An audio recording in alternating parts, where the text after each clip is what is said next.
आदरणीय प्यारे दर्शकों, सप्रेम नमस्ते। आज हम बाबा सूरदास साहब की जयंती मनाने के लिए एनजीओ जा रहे हैं। वहाँ प्रोग्राम में आपको दिखाएंगे।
पुनः सादर नमन करता हूँ।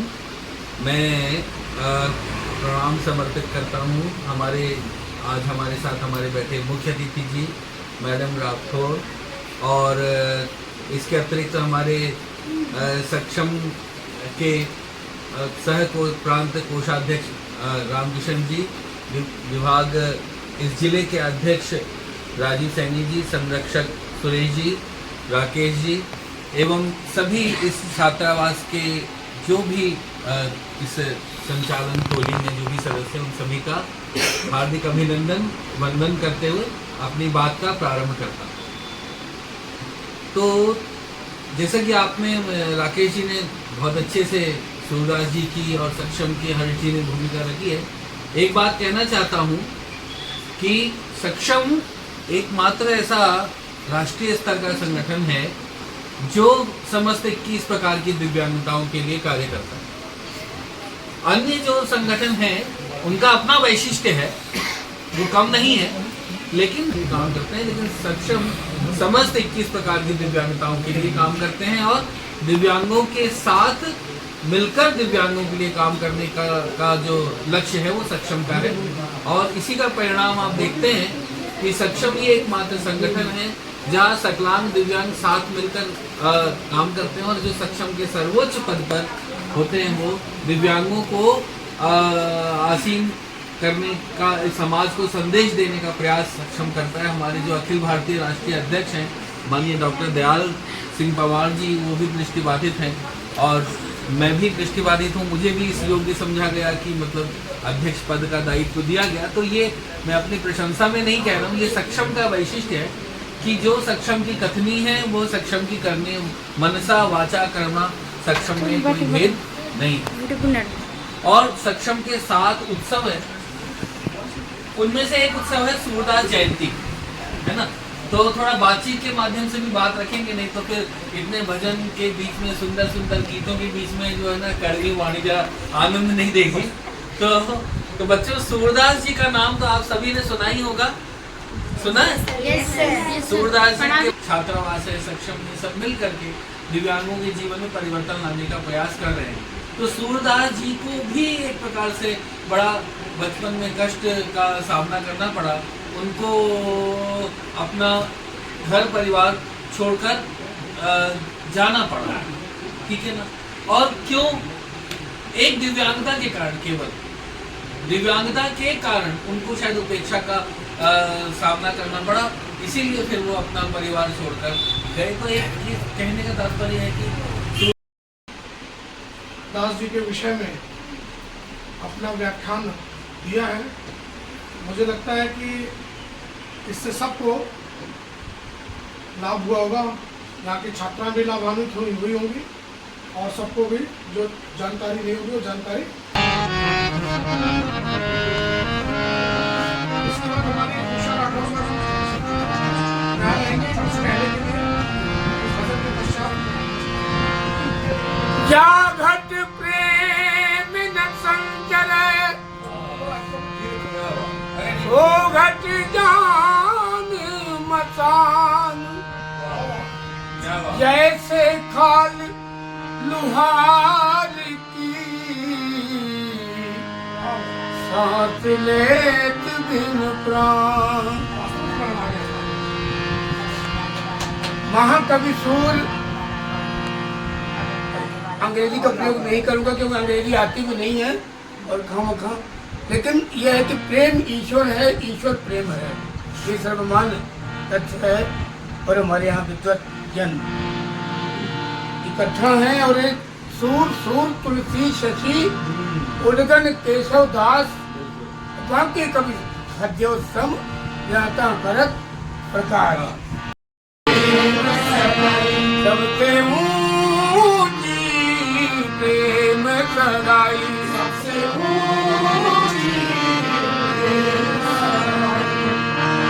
और प्रेम के बस अर्जुन रथ हाथो, प्रेम के बस अर्जुन रथ हाथो, प्रेम के बस अर्जुन रथ हाथो, प्रेम के बस भूल गए ठकुराई, ओ भूल गए सबसे ऊंची प्रेम सगाई, सबसे ऊंची प्रेम सगाई।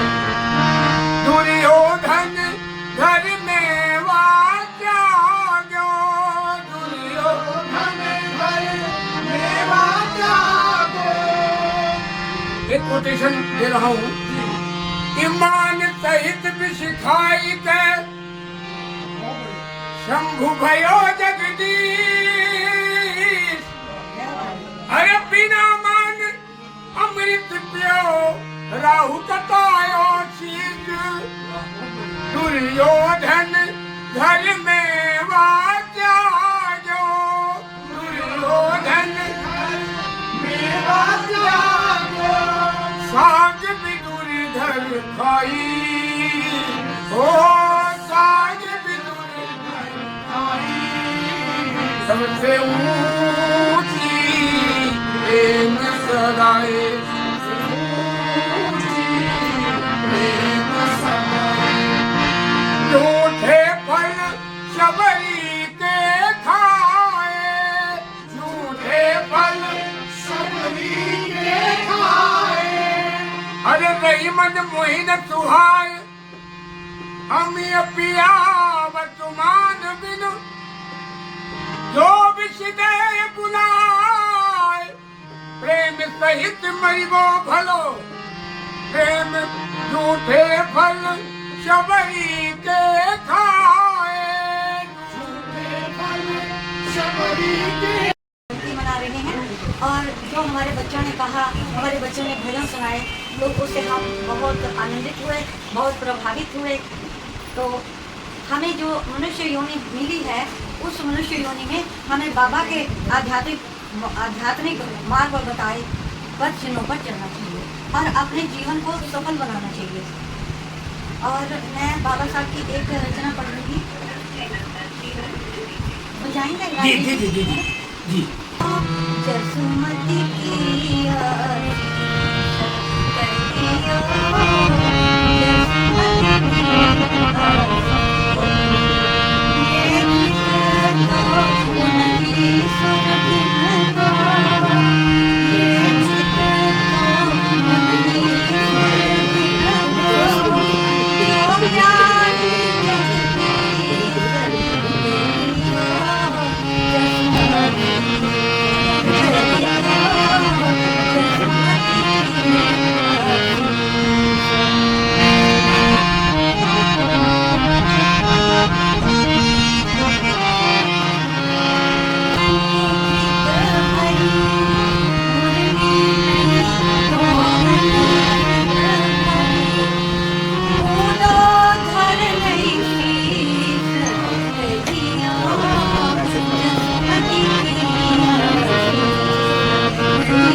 मैंने 5 साल पहले रिटायरमेंट मेरा हो गया दिसंबर 2019 के अंदर। और मेरा सब्जेक्ट कॉमर्स है, इनकम टैक्स मेरा फील्ड है और इनकम टैक्स में मेरी वेबसाइट भी है taxclasses.in करके। और जितने भी दिल्ली यूनिवर्सिटी के बच्चे हैं बीकॉम ऑनर्स बीकॉम प्रोग्राम, वो सब बच्चे मेरी वेबसाइट पर इनकम टैक्स के लेक्चर देखते रहते हैं।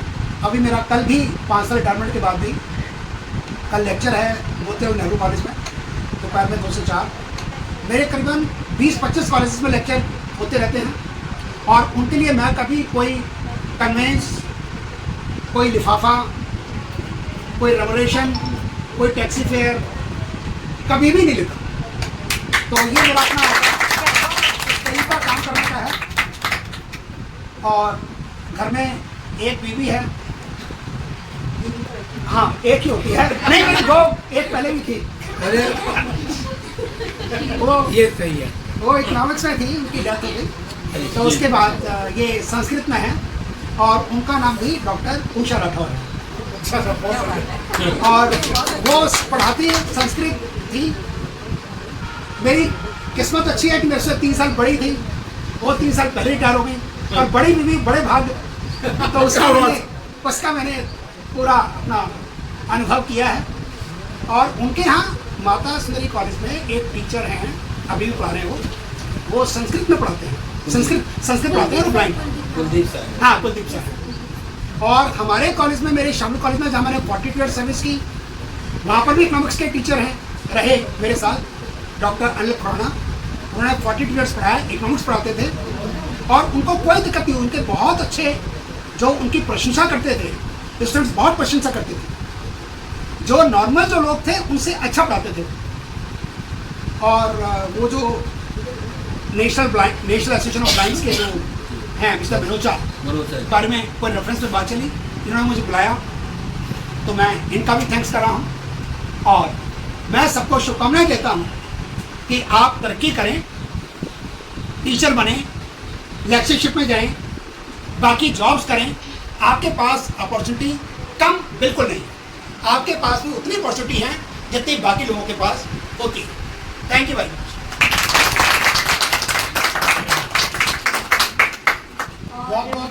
इतना विद्वान हो जो किसी को समझा सके। आशीर्वाद तभी लगता है जब वो मन से उसके बारे में उसको सब कुछ पता है। आपकी संस्था के बारे में मुझे अभी पता लगा, ये तो और परसों मैंने जब अखबार में परसों आया था, कल आया था, सूर्य जयंती पे पूरा एक पेज था। तो मुझे पहले आज से पहले इतने सालों से अखबार पढ़ रहा हूँ, मुझे पता नहीं था कि ऐसे पूरा पेज भी आता है अखबार में। तो उस दिन देखा प्राइम मिनिस्टर का फोटो था, उसके साथ उतनी एक और फोटो था। तो बड़ा अच्छा लगा कि सूरदास जी को भी लोग ऊपर ला रहे। मुझे पाश्चात्य में कोई दिलचस्पी नहीं थी। मैं बहुत पुराने विचारों की बात करते, मुझे ज़रा भी उसके बारे में अच्छा नहीं लगता, मतलब सीधी से बात है। तो आप सबसे बड़ी बात यह है कि आप में सबसे बड़ी एक ही चीज़ होनी चाहिए, आत्मविश्वास। उसके अलावा आपको कुछ नहीं करना। मेरी लाइफ में भी कुछ नहीं है, मतलब कि एक छोटे से परिवार से बढ़ के एक लेक्चरर बन गया, सब ऊपर वाले की कृपा थी। मैं तो कहता हूँ मेरी कृपा कुछ नहीं है, जो कुछ दिया वही देता है, पर आपको उसको लगन के साथ करना चाहिए। आप अपना कर्म करते रहो और उसको याद करते रहो। मेरा यही आशीर्वाद है कि आप अपना कर्म करते रहो और भगवान को याद करते रहो, उसको मत छोड़ो। वही आपकी एक सबसे बड़ी आस्था है, वही आपकी सबसे बड़ी श्रद्धा है। श्रद्धा और भाव से करो। ठीक है, आप आधे पौने घंटा बैठने में आपकी कंसंट्रेशन बहुत ज़्यादा बढ़ जाती है। अगर कोई ऐसा व्यक्ति जो नहीं बैठता, वो कोई सबक जो है आधे घंटे में याद करता है, तो आप उस लेसन को 10 मिनट में याद कर सकते हैं। व्यक्ति अगर बैठ के कंसंट्रेशन करता है, भगवान की तरफ नहीं या किसी की तरफ भी, 15-20 मिनट बैठ जाए दिन में, वो आदमी जो अपना लेसन याद करेगा दूसरे के मुकाबले में 1/3 टाइम में याद कर लेगा। तो मेरा यही विश्वास है कि आप अपना कर्म करो, अपनी तरफ ध्यान दो, पर भगवान का नाम भी उसको, जो आपका करता है, जो सब कुछ देने वाला है, जिसको आप कोई, मैं कहता हूँ कुछ मानो, कृष्ण मत मानो, राम मत मानो, रहीम मत मानो, किसी को मत मानो, पर एक आप ये सोचो कि सुपर पावर है।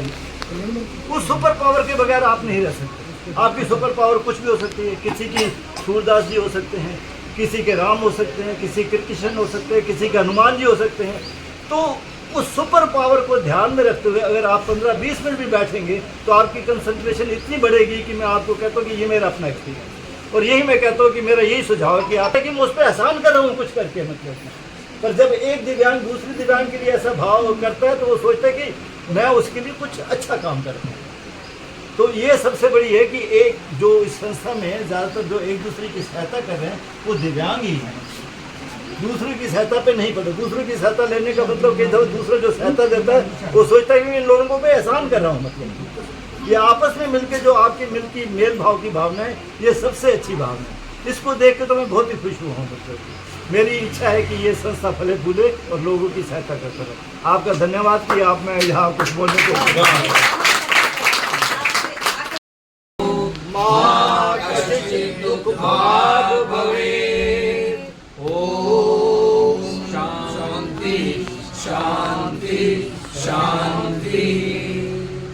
एक बार मैं बोलूंगा सक्षम भारत तो आप बोलेंगे समर्थ भारत। मैं बोलूंगा जीते जीते रक्तदान तो आप बोलेंगे जाते जाते नेत्रदान। एक बार बोलेंगे सक्षम भारत, समर्थ भारत, सक्षम भारत, समर्थ भारत, जीते जीते रक्तदान, जीते जीते रक्तदान, जाते जाते नेत्रदान, जाते जाते नेत्रदान। भारत माता की जय, भारत माता की जय। वंदे मातरम, वंदे मातरम। अब मैं एक दो शब्द और बोलूंगा। पेड़ लगाओ तो आप बोलना पर्यावरण बचाओ। पेड़ लगाओ, पेड़ लगाओ, प्लास्टिक हटाओ, पर्यावरण बचाओ। प्लास्टिक हटाओ, प्लास्टिक हटाओ। स्वच्छ भारत, स्वस्थ भारत, स्वस्थ भारत, स्वच्छ भारत, स्वच्छ भारत। बहुत बहुत धन्यवाद। सो गाइस, ये सूरदास जयंती का प्रोग्राम खत्म हो गया है। तो सभी लोगों को एंड बच्चों लोगों को भी प्रसाद, नाश्ता, चाय पानी मिल गई है। तो अब इस वीडियो को व्लॉग को करते हैं एंड मिलते हैं आपको अगले नेक्स्ट व्लॉग में। तब तक हमारे चैनल को लाइक करें, शेयर करें, सब्सक्राइब करें। Take care. अब इनके नाश्ता पानी के बाद फिर हम चले अपने घर।